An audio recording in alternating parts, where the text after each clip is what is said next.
Então, bom dia, agradeço o convite do Daniel, Vicentinho, que eu já conheço há uns 40 anos, Tereza, que estou conhecendo agora, Padre Pedro João, que não conhecia, Chico também, acho que a gente já tinha se visto. Não sei se tem mais alguém aí, Nuno, que conheci hoje. Muito obrigado pelo convite. Se a gente olha um pouco a trajetória da nossa caminhada de igreja latino-americana e os desdobramentos do Concílio Vaticano II, nós temos uma história, uma tradição, uma memória, um movimento, uma compreensão profundamente do que significa a nossa vida cristã enquanto engajamento pelo caminho da justiça, que vai exatamente trabalhar nessa perspectiva do olhar do bem comum, né? E olhando um pouco a caminhada das comunidades eclesiais de base, dos movimentos sindicais, dos movimentos populares, dos movimentos que agregam um pouco toda essa direção, a economia de Francisco nessa compreensão, e aí olhar um pouco a presença do Papa Francisco a partir desse chão latino-americano e das raízes do seu pensamento e do seu olhar, é um olhar profundamente em cima da questão da opção preferencial pelos empobrecidos, que é uma opção que a Igreja fez desde o Concílio Vaticano II, não? E que se desdobra nas nossas conferências, na nossa atuação, e se a gente olha antes da ditadura, pós-ditadura, o nascimento todo desse processo. Talvez a grande questão, naquilo que vocês estão dizendo também, seria como é que a gente se reintroduz ou faz memória, reavalia, repensa os nossos processos da questão política mesmo, e da compreensão política, e da questão dos poderes locais, da gestão local, e ao mesmo tempo da compreensão como é que isso se dá com um plano nacional diante desse processo. Eu acho que nós estamos diante de uma crise política muito profunda, uma crise econômica, uma crise humanitária e uma crise profundamente que se afunda cada vez mais nesse processo em relação às questões que é o desemprego, que é a fome, que é o grito do meio ambiente. O Papa Francisco tem colocado reiteradamente dois grandes gritos. Ele diz o grito da terra, da casa comum e dessa mãe, que cada vez mais é desfrutada e explorada e destruída e nessa construção toda, e o grito dos empobrecidos. São os dois grandes gritos. Penso que pensar uma futura cambiamento político nesse país e pensar um plano nacional, sem dúvida, que vem desse anseio dos processos locais e das realidades locais, perpassa para mim termos uma profunda sensibilidade com os movimentos populares e como é que nós vamos trabalhar essa questão que possa ter um plano mínimo nacional de pensar as agendas nacionais nesse ano em função desse olhar profundo, que é o olhar, sem dúvida, de uma desestruturação cada vez mais do sistema, que todos nós conhecemos muito bem, né? O olhar do Papa Francisco nessa direção, ele perpassa pelos documentos. Eu acho que o documento mais forte do Papa Francisco sobre esta problemática e uma compreensão do compromisso da justiça social enquanto cristão é o documento da Gaudium. Gaudium, a alegria de viver o Evangelho, né? O Evangelho Gaudium. Então, pensar de que ali o Papa já faz uma leitura de realidade. Quando ele trabalha essa releitura da cultura do descarte, de uma economia que mata, de uma economia onde a centralidade não é a pessoa e o bem comum, e as questões ambientais, a questão, né? Ele trabalha a questão já dessa economia que exclui, dessa economia que mata, dessa economia aonde o dinheiro se torna uma idolatria e que produz toda essa relação do descarte e todo esse processo da invisibilidade do mundo dos empobrecidos. Depois a gente olha um pouco o documento da Laudato Si, que é toda essa compreensão da justiça social e da justiça ecológica que permeia toda a discussão do documento nesse processo. E, para mim, o terceiro documento do Papa Francisco é a Fratelli Tutti, onde ele trabalha essa compreensão, de novo, de que é necessário, no número 78 da Fratelli Tutti, ele fala de que é necessário começar de baixo, é necessário começar do chão, é necessário começar das bases, é necessário começar da prática desse processo, né? É concreto do dia a dia da vida, onde a vida acontece, onde o mundo da vulnerabilidade, o mundo dessa dimensão dos descartáveis estão, e como começar ali, passo a passo, como construir passo a passo a partir dessa realidade, nesse olhar realmente do exercício da política, enquanto exercício do bem comum, enquanto exercício de pensarmos esse processo. A partir disso, nasceu no coração do Papa um desejo de rever o papel da economia e de centralizar de novo a economia na perspectiva de um olhar do bem comum e de um olhar central na vida das pessoas.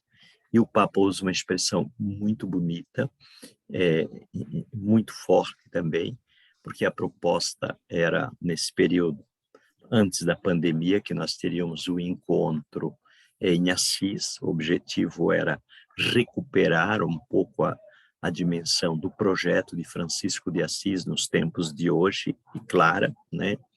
E recuperar esse projeto dentro de uma visão, de um olhar que se pudesse recriar o processo da economia e repensar a economia. E a expressão profunda que o Papa usa é realmar. Ele diz que é necessário realmar a economia e trazer, no fundo, dizer, uma economia que tem alma, uma economia que a pessoa é centrada na perspectiva do olhar e não o lucro, não a competição, não o individualismo, não todo esse processo. Então, diríamos de que, e ele convoca os economistas menos de 30 anos, mundialmente, a proposta é para que esses economistas possam realmente entrar dentro dessa perspectiva e começar a trabalhar alternativas nesse processo. E tínhamos os encontros, a perspectiva, que depois com a pandemia não deu, que era o encontro em Assis, com em torno de mais ou menos 12 eixos temáticos, que perpassa todo esse processo para trabalhar essa direção. Nós provavelmente vamos ter o encontro presencial agora no mês de setembro, final de setembro, ao menos se alinha uma possibilidade desse encontro, né? Agora, o que a gente produziu a nível de Brasil? Tem a nível de Brasil a coordenação da economia de Francisco e Clara com a juventude, então com um amplo trabalho discutindo, e uma das pessoas que está levando à frente toda essa discussão junto conosco é o Eduardo Brasileiro, que eu acho que vocês também o conhecem nesse sentido, e está trabalhando muito essa questão. Então, a proposta, na verdade, eu penso que nós, no Brasil, temos uma larga experiência que talvez a gente teria que articular um pouco esse processo. Se a gente olha, por exemplo, o que nós construímos em torno da economia sociossolidária, né? A gente tem uma larga construção de caminho aí, e como pensar de novo, revisitar esses processos, retrabalhar esses processos. Não? A tentativa agora nossa de construir na continuidade desse caminho que também propõe o Papa, de uma economia possível dentro dessa perspectiva do realmar a economia a partir das bases. Eu acho que um trabalho fundamental é como é que a gente articula essas pequenas iniciativas que existem e possamos articular elas em rede. em redes locais, em redes de possibilidades, em redes de saída. E como é que a gente pode articular também nessa rede de relações os movimentos populares da cidade com movimentos sem terra, que tem também essa profunda experiência com os movimentos ambientais, com o movimento de mulheres, com todos os movimentos, e focar, eu acho, fundamentalmente em experiências que possam produzir saídas, né? O nosso objetivo, enquanto Casa de Francisco e Clara, que é uma expressão que nós estamos utilizando, seria de construindo espaços aonde pudéssemos fazer experiências reais, concreta, com a juventude da periferia e com a juventude de classe média, que pudéssemos articular essas questões em espaços laboratoriais de vivência para materializar esse processo, pegando concretamente aqui, olhando um pouco a nossa experiência na Grande Florianópolis. Nós trabalhamos com uma prioridade já mais ou menos 40 anos. A gente focou desde o início, dentro da periferia, um trabalho na relação do olhar com crianças, jovens, adolescentes, né? E que pega de 2 meses e que vai até 24 anos, até a universidade, não?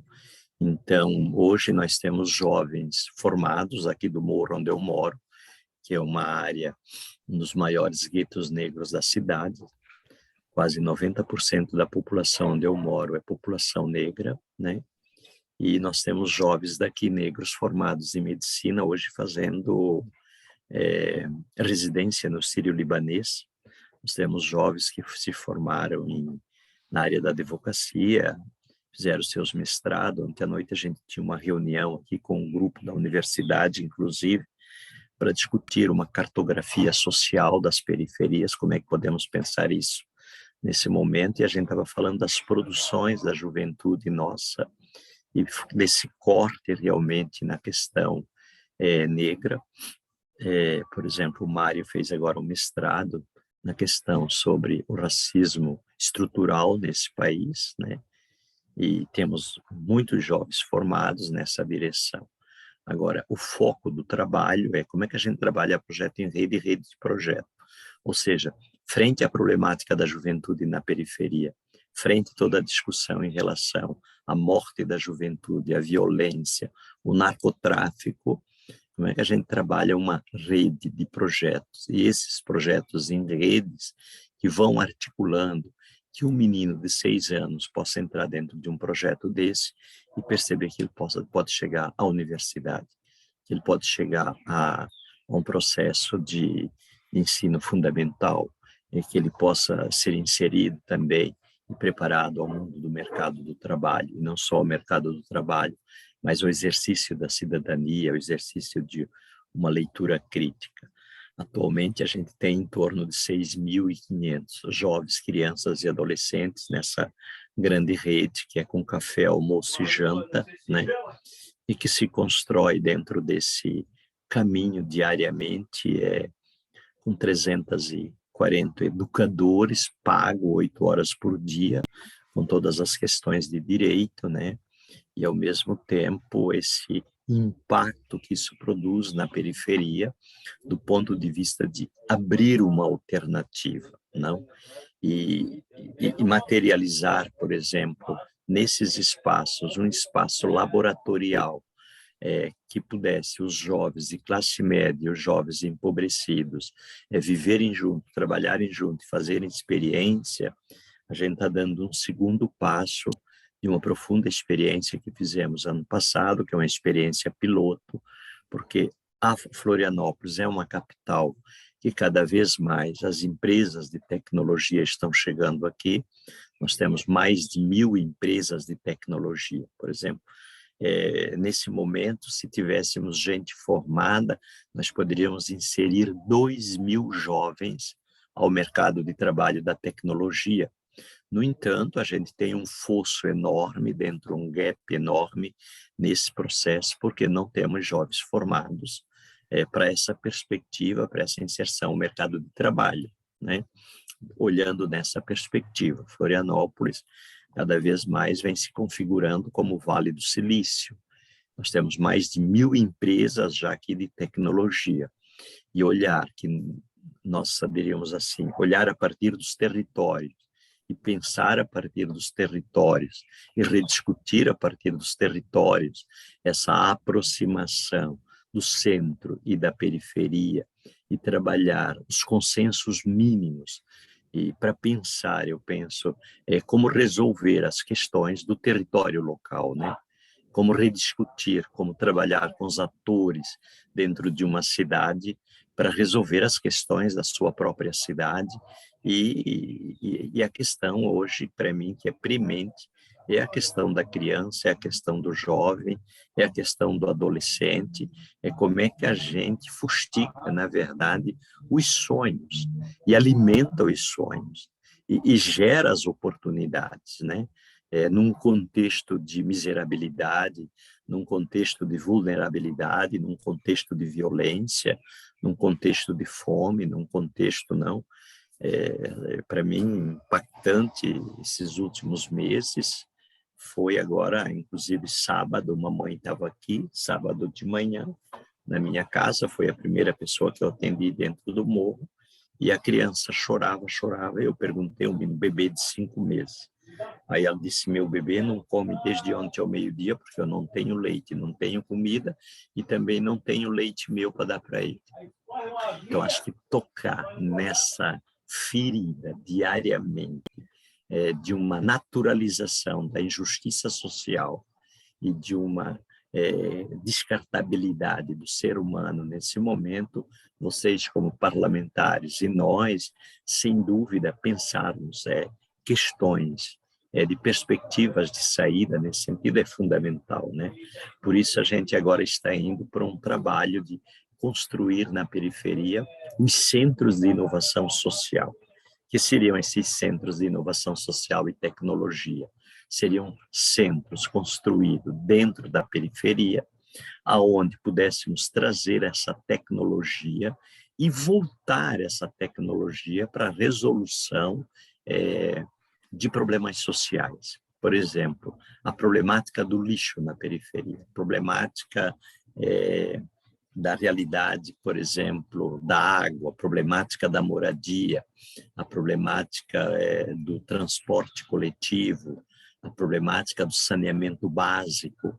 Então, nós fizemos pequenas experiências com 320 jovens, 60 já estão numa perspectiva de serem inseridos.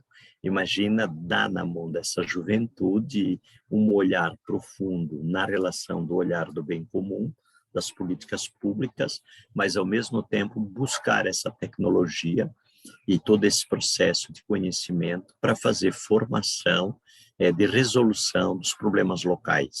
E como articular isso para desencadear na gestão pública, né? Com políticas públicas. Então, acho que quando a gente fala esse realmar a economia que o Papa Francisco coloca, e aí como que a gente levanta, por exemplo, nós trabalhamos agora nesse tempo pandêmico, nós somos um instituto pequeno, não somos um instituto grande também com as organizações. A gente investiu 2 milhões em comida esse ano que passou, do ponto de vista de suprir o mínimo para uma rede de pessoas, de famílias, né?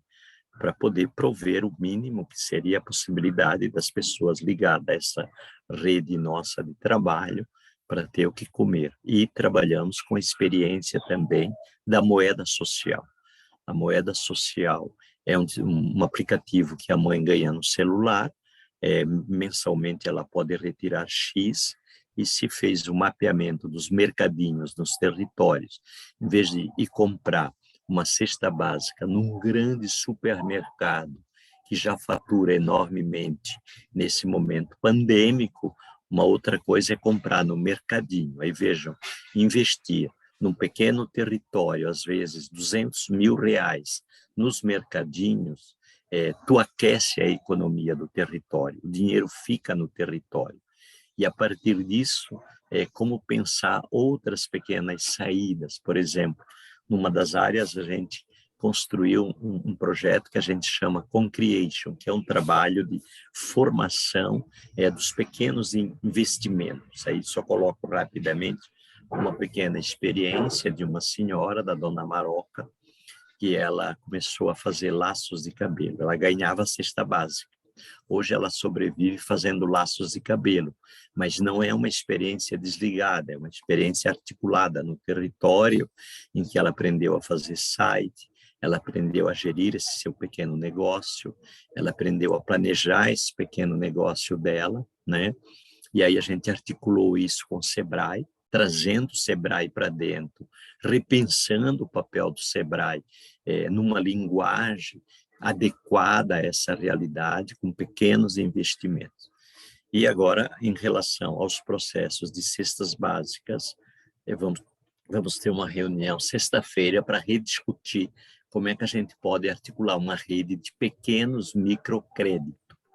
Por exemplo, ontem, sábado, 2 rapazes jovens bateram na minha porta vendendo pastéis. Tinham uma caixa dessas caixas já que utiliza da iFood por aí, e eles mesmos fizeram. Então, experiências como essa, assim, de trazer para um processo formativo, de articular frente ao momento que se vive, de criar o mínimo de condições de microcrédito e gerar condições, pensando dentro dessa visão de um processo de cooperação, de um processo de cultura da solidariedade, de um processo de justiça social, de empreendimentos pequenos em rede, de projetos em rede.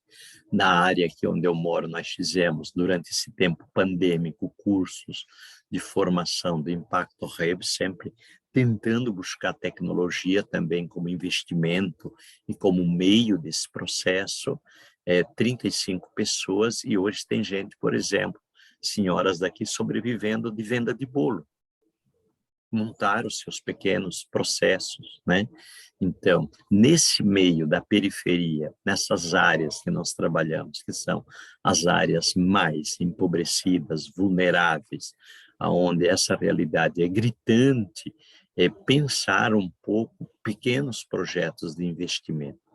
E aí eu acho que, puxando isso para fora com vocês, para discutir uma pauta política para esse ano, sem dúvida, a questão econômica é uma questão que tem que ser discutida.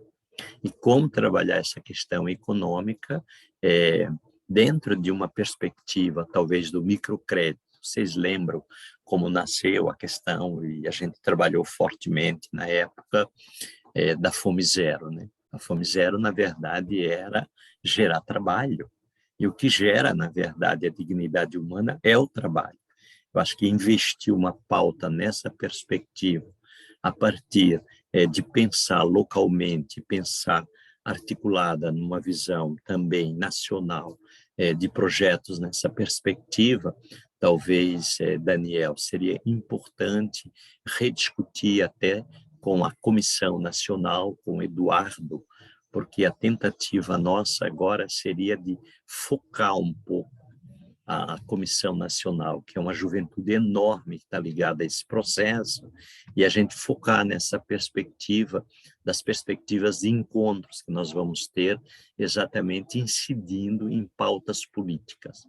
O objetivo é como é que a gente incide todo esse trabalho em pautas políticas possíveis para a gente poder pensar esse ano, não pensar uma discussão a nível de país, né?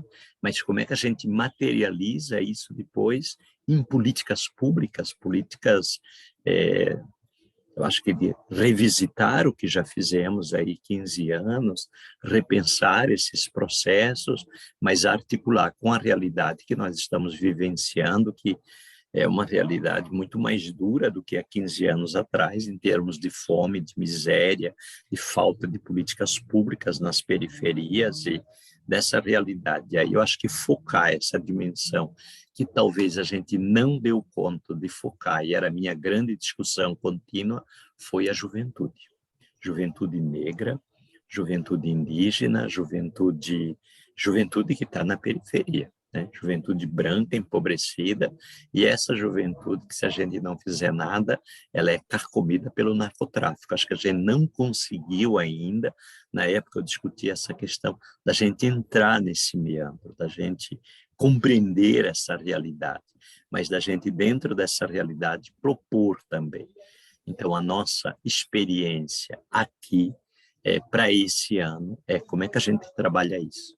E como é que a gente trabalha os consensos mínimos, né, numa cidade.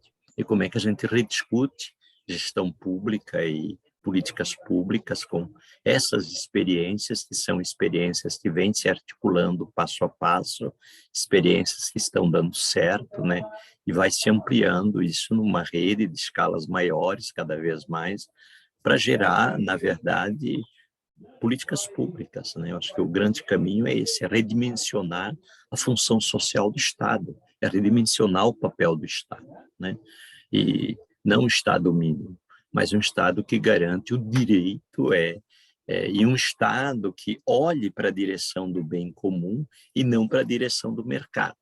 Porque quando o Papa Francisco aponta esse olhar extremamente humanístico e esse olhar para o bem comum, ele está apontando uma outra direção, e aí, pegando na questão mais ampla, é redefinir o papel e a função social do Estado, e redefinir ela em função da população mais empobrecida.